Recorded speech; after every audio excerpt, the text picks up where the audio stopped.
All students of class 10th of TSS English School are being welcomed in online classes run by TSS English School 87 RD. Now I, Ram Prasad Rai, would like to teach you electricity in physics. So I am going to teach you. Look at the page number 9. Electric circuit.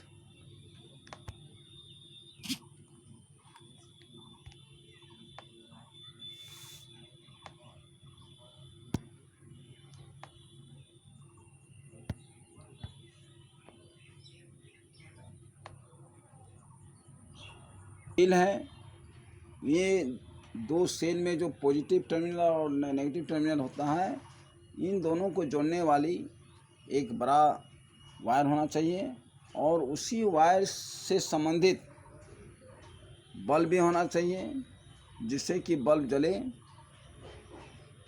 तो ये continuous conducting path consisting of wires and other resistance like electric bulb etc and a switch between the two terminals of a cell or a battery along which an electric current flows is called a circuit. तो अभी हमने बताया कि एक cell में दो terminal होते हैं, पॉजिटिव टर्मिनल और दूसरा नेगेटिव टर्मिनल। दोनों टर्मिनल को जोड़ने वाले जो आपका कंडक्टिंग वायर है, यानी तार कहिए, जैसे कॉपर वायर कहिए या एल्युमिनियम वायर कहिए, और उस वायर से संबंधित बल्ब भी होना चाहिए, स्विच भी होना चाहिए।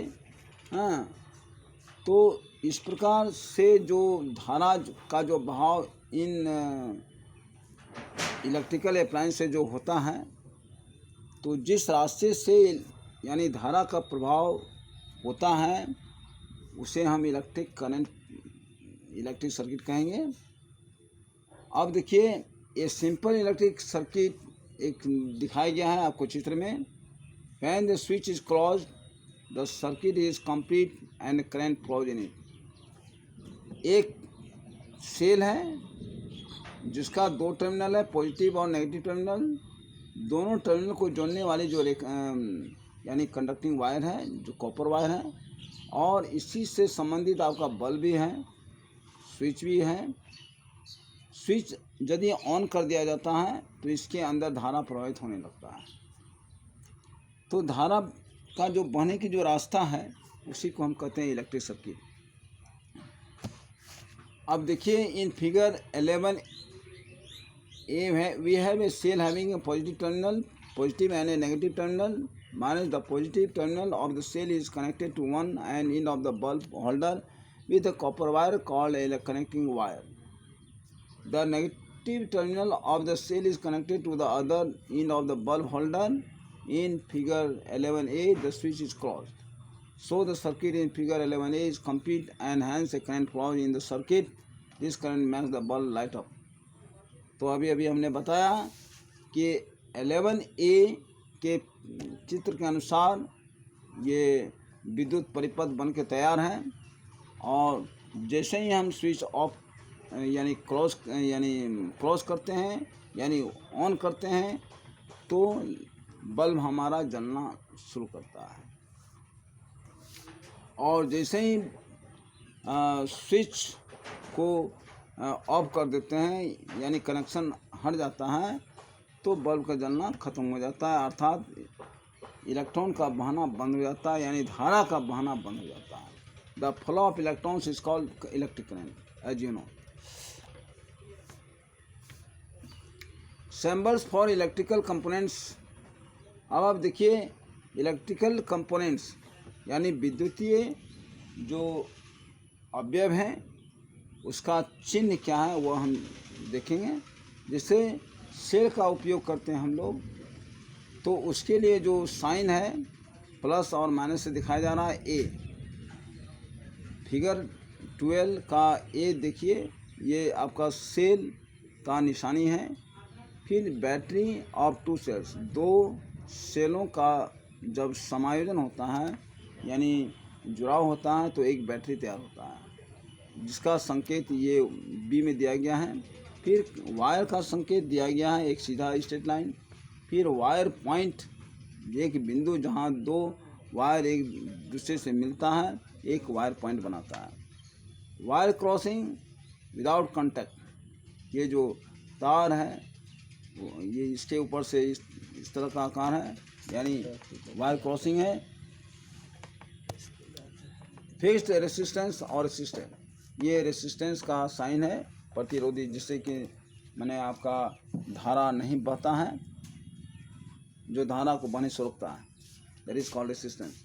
ना वेरिएबल रेसिस्टेंस, जिसको बोलते हैं रिहोस्टेट, यानी रेसिस्टेंस को बदलने वाला जो पात्र होता है, यानी इलेक्ट्रिकल अप्लायंस होता है, उसी को बोलते हैं रिहोस्टेट।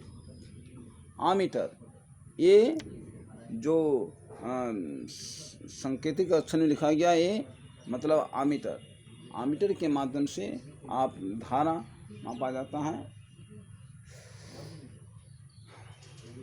वोल्टामीटर, यानी पोटेंशियल डिफरेंस को मापने के लिए वोल्टामीटर होता है। गैल्वेनोमीटर जी होता है। और एन ओपन स्विच, इस तरह से एक क्लोज्ड स्विच को दिखाया गया, जो दोनों स्विच आपस में बंद है। इलेक्ट्रिक बल्ब का संकेत इस तरह से दिया गया है, या और में इस तरह से दिया गया है।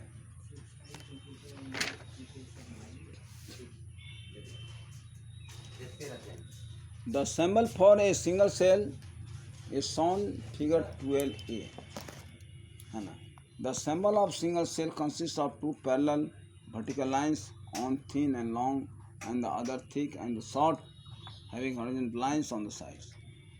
The longer vertical line represents the positive terminal of the cell, so it is marked plus, whereas the shorter vertical line represents the negative terminal of the cell, so it is marked minus.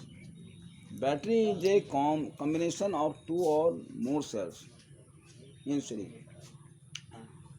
तो battery आप जानवे करते हैं कि battery का परिभाषा हम यूँ दे सकते हैं, जब एक सेल दूसरे सेल से विपरीत टर्मिनल के द्वारा जुड़ा हुआ हो तो उसे हम बैटरी कहते हैं। The negative terminal of the first cell is joined with the positive terminal of the second cell and so on. The symbol for a battery is shown in figure 12b. The battery shown in figure 12b consists of two cells joined together in series. We can also draw the symbol for a battery having more than two cells in a similar way. The resistance which can be changed as desired is called variable resistance. तो इस तरह से हम जो resistance को अदल बदल कर सकते हैं, उसको बोलते हैं variable resistance. Variable resistance has two symbols shown in figure 12g. Variable resistance also known as rheostat. Variable resistance को हम रिहोस्टेट के नाम से भी जाना जाता है। A rheostat is used to change the current in a circuit without changing the voltage source like the cell और बैटरी। तो रिहोस्टेट का उपयोग जो है बिना वोल्टेज बदले, यानी उसका रेसिस्टेंस हम बदल सकते हैं। It can do so by changing the resistance of the circuit. The galvanometer is a current detecting instrument, यानी करंट को पहचानने वाला यंत्र होता है, करंट डिटेक्टिंग इंस्ट्रूमेंट गैल्वेनोमीटर। तो पूछ सकता है व्हाट इज गैल्वेनोमीटर। तो galvanometer is that device which is used to detect the current which will come across in the receptor. The switch or plug is a device for making or breaking an electric circuit. Switch का उपयोग आप जानवे करते हैं कि electric circuit का भंग करना या जोड़ना। When the switch is open, then the circuit breaks. अगर स्विच को खोल दिया जाता है तो सर्किट जो है ब्रेक हो जाता है, यानी टूट जाता है, यानी उसमें धारा बहना टूट जाता है, यानी धारा का बहाव नहीं हो पाता है, and no current flows in it. But when the switch is closed, लेकिन स्विच जो ही बंद किया जाता है the circuit is made and current flows in it. और जो ही स्विच को एक दूसरे से जोड़ दिया जाता है तो धारा उसमें प्रवाहित होने लगता है। अब देखिए सर्किट डायग्राम।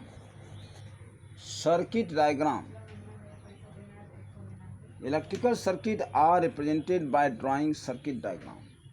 तो a diagram which indicates how different components in a circuit have been connected by using the electrical symbols for the components is called a circuit diagram.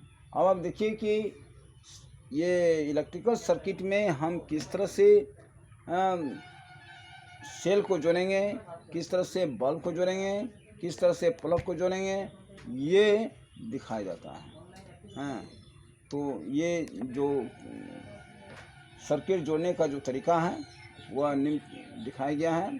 Figure 11. This is the circuit diagram of the circuit shown in figure 11A. This is the circuit diagram of the circuit given in figure 11B. So here is closed and here is open. In figure 11A, the switch is closed and here is switch is open.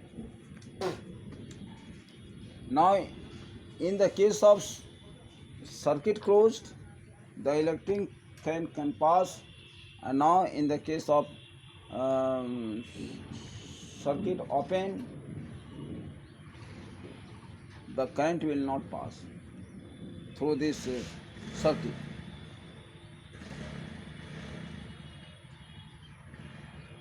In this circuit, a resistor R has been connected to the two terminals of a cell through a switch. An ammeter A has been put in series with the resistor R. इस series में देखिए कि आपका resistor भी जुड़ा हुआ है. Resistor R has been connected to the terminal of a cell. Cell का जो टर्मिनल है उसके ऊपर से ये जो है रेसिस्टर R है जो जुड़ा हुआ है. An ammeter A has been put in series with the resistor R. और रेसिस्टर R के साथ एक आमीटर भी जुड़ा हुआ है जो सीरीज क्रम में है, यानी श्रेणी क्रम में जुड़ा हुआ है. This is to measure current, जो मेजर करंट को मेजर करने के लिए होता है in the circuit. A voltmeter भी has been connected across the ends of the resistor R. तो रेसिस्टर के दोनों शीर्षों, रेसिस्टर का जो दोनों शीर्ष है उस दोनों शीर्ष से होकर एक वोल्टामीटर गुजरता है जिसको हम V से इंडिकेट करते हैं. तो voltameter is connected in parallel with the resistor, जो रेसिस्टर के साथ समानांतर क्रम में जुड़ा हुआ रहता है. Voltameter is to measure potential difference. Voltameter जो है पोटेंशियल डिफरेंस को मापने वाला एक इलेक्ट्रिकल अप्लायंस है, यानी विद्युतीय यंत्र है जो रेसिस्टर के बीच इसको रखा जाता है. Before we go further and discuss Ohm's law, please answer the following question. अब इससे हम आगे ओम का नियम को समझेंगे. तब तक के लिए ये जो दिया गया क्वेश्चन है इसे आप हल करेंगे या हल करने की कोशिश करेंगे. कोई भी दिक्कत, कोई भी परेशानी होने पर आप मुझे बता सकते हैं. इसके लिए धन्यवाद. Thank you. Thank you for this